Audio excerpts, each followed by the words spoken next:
तो hey guys, crypto currency यानी कि क्रिप्टो कॉइनों की तरफ से ये काफी सारी अपडेट, काफी सारी न्यूज। तो क्या कुछ अपडेट निकल गई है इन क्रिप्टो कॉइनों की, उनकी बात करेंगे हम। तो स्टार्ट करते हैं। बात करेंगे फर्स्ट न्यूज जो निकल के आई है चैन लिंक की तरफ से। तो न्यूज क्या होने वाली है, तो यहाँ पर देखो चैन लिंक और वेमिक्स दोनों ही यहाँ पर क्रॉस चैन इंटरऑपरेबिलिटी यानी कि इंटीग्रेशन करते हुए नजर आ रहे हैं। और यहाँ पर अगर वेमिक्स ने ये चैन लिंक के साथ इंटीग्रेशन किया है तो आप कह सकते हो चैन लिंक तो वैसे ही एक्सपेंड हुआ पड़ा है, तो यहाँ पर वेमिक्स अपने आप को एक्सपेंड करने में लग गया है। दोस्तों अगर आपको तो पता है इंटरऑपरेबिलिटी हो जाती है तो एक ब्लॉकचेन से दूसरी ब्लॉकचेन पे आप इजीली यहाँ पर ट्रांजैक्शन कर सकते हो। तो यहाँ पर ये जो इंटीग्रेशन है वो अलाउ करेगा वेमिक्स को कि वो इथेरियम की जो भी नेटिव कॉइन है यानी कि यूडीसी को डायरेक्टली वेमिक्स के 3.0 सिस्टम पर यानी कि इकोसिस्टम पर भेज पाए। तो मैंने क्या कहा कि वेमिक्स अपने आप को एक्सपेंड कर रहा है क्योंकि चैन लिंक तो पहले से है यार।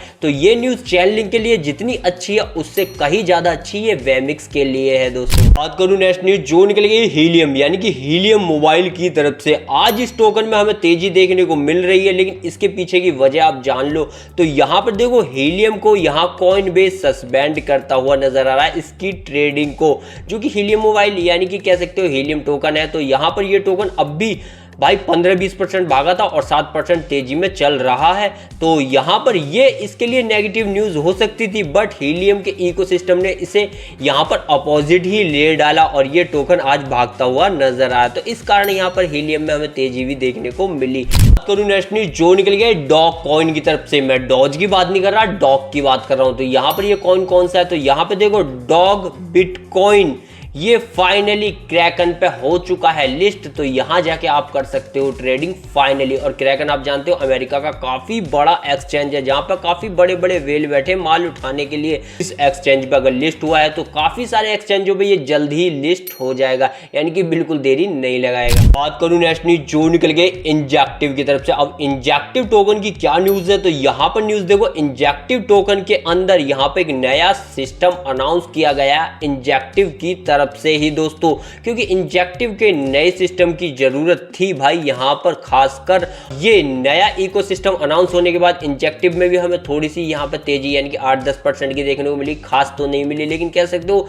ये आने वाले फ्यूचर के लिए इंजेक्टिव के इकोसिस्टम को काफी और बेहतरीन बनाने वाला है। दोस्तों बात करूं नेक्स्ट न्यूज जो निकल गया तेजोस टोकन की तरफ से। न्यूज क्या होने वाली है, तो यहाँ पे देखो तेजोस टोकन कोलैप्स करता हुआ नजर आ रहा। 15 दिन का जो विड्रॉल था, जो बोटलनेक लगती थी, अब वो यहाँ पर लाइट हो गई है और फास्ट ईथर लिंक एग्जिट आप कर पाओगे। तो मैं अगर आपको शॉर्ट में बताऊं तो जो काम अब 15 दिनों में होता था वो अब चंद ही पल के अंदर हो जाएगा। तो इतना फास्ट यहाँ पर ईथर लिंक हो चुका है, जो कि तेजोस जिस पर काम करता है यानी कि इथेरियम पे काम करता है। तो कह सकते हो तेजोस का ये एक बेहतरीन अपडेट है और ये अपडेट यहाँ पर एक तरीके से तेजोस में लिक्विडिटी भी लाएगा और यहाँ पर स्मार्ट कॉन्ट्रैक्ट काफी तेज हो जाएंगे। तो कह सकते हो अपना आप ही यहाँ पर यूजर भागते हैं, अट्रैक्ट होते हैं और थोड़ा बहुत तो इनफ्लो लाते ही हैं यार। तो तेजोस का ये अपडेट तेजोस के लिए काफी शानदार है। बात करूं नेक्स्ट न्यूज जो निकल गई एप्टोस और डॉज कॉइन के ETF की तरफ से। तो यहाँ पर अपडेट क्या होने वाली है, यहाँ पे देखो एप्टोस का जो एक्सप्लोड हमें देखने को मिला यानी कि 7-8% ये भागा, क्योंकि यहाँ पर बिटवाइज के अंदर जो सिक्योरिटी ऑफ कमीशन एक्सचेंज है उसने थोड़ा सा रिएक्शन दिया है इसके ETF के लिए।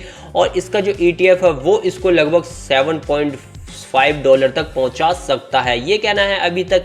ये एनालिस्टों का ही कहना है, हमारा तो खास नहीं है, लेकिन हाँ यहाँ पर ETF ये काम कर सकता है। तो यहाँ पर देखो एरिक ब्लूच जो काफ़ी बड़े ब्लूमबर्ग के एनालिस्ट हैं, उनका यहाँ पर क्या कहना है, तो उन्होंने यहाँ पर ये जानकारी ली है सैक से और सैक ने यहाँ कुछ रिएक्शन दिया है। तो यहाँ पर दूसरा जो टोकन है वो डॉज कॉइन का है, जो कि बिटवाइज ने ही यहाँ पर क्या किया है, बिटवाइज ने इसका फॉर्म भी फिल किया था। तो दोनों ही टोकनों को थोड़ा सा डिले किया गया है, बट अच्छी बात यह है कि हाँ इन पर रिएक्शन अभी सिक्योरिटी एक्सचेंज कमीशन ने दिया है, जिस कारण यहाँ पर एप्टोस हमें आज थोड़ा सा या कह सकते हो 8-10% भागता हुआ नजर आया। बात करूं नेक्स्ट न्यूज जो निकल गई एवेक्स और मोरफो की तरफ से। तो न्यूज क्या होने वाली है, तो यहाँ पे देखो ग्रेस्केल जो काफी बड़ी मैनेजमेंट फर्म है वो यहाँ पे टॉप 20 लिस्ट कर चुकी है अपने Q3 के लिए। और ये जो इसने Q3 के लिए यहाँ पर ऐड किए हैं, तो वहां पर बड़े बड़े टोकन ना होके यानी कि SRP, रिपल और कार्डानो ना होके इसने यहाँ पे एवालांच के एवेक्स को और मोरफो टोकन को ऐड कर डाला है। तो कह सकते हो टॉप 20 के अंदर ग्रेस्केल मैनेजमेंट फर्म ने इन दोनों टोकनों को यहाँ पर लिस्ट कर लिया है।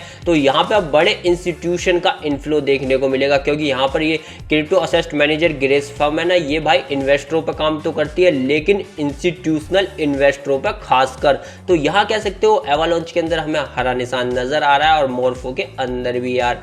तो कह सकते हो एवालांच के लिए काफी बढ़िया न्यूज है। बात करूं नेक्स्ट न्यूज जो निकल गई है एसआरपी रिपल की तरफ से। तो न्यूज क्या होने वाली है यहाँ पे देखो, एसआरपी रिपल ब्रेकआउट दे सकता है, क्योंकि हाल फिलहाल के अंदर 50 मिलियन और ऐड किए गए एक वेल के द्वारा, यानी कि 50 मिलियन, समझ सकते हो क्या ही टोकन इसने खरीदे होंगे। और ये जो वेल है वो इस महीने लगातार यहाँ पर बाई करता हुआ नजर आया और इस महीने में 50 मिलियन के इसने टोकन यहाँ बाई कर डाले। तो लगता है वेल को कुछ बड़ा पता चला है या वेल के हाथ में कुछ तो लगा है। तो यही थी वो न्यूज़, यही थी वो अपडेट जो क्रिप्टो मार्केट से आई और मैंने आपको प्रोवाइड कराई। वीडियो पसंद आ रहा लाइक, चैनल कीजिएगा सब्सक्राइब।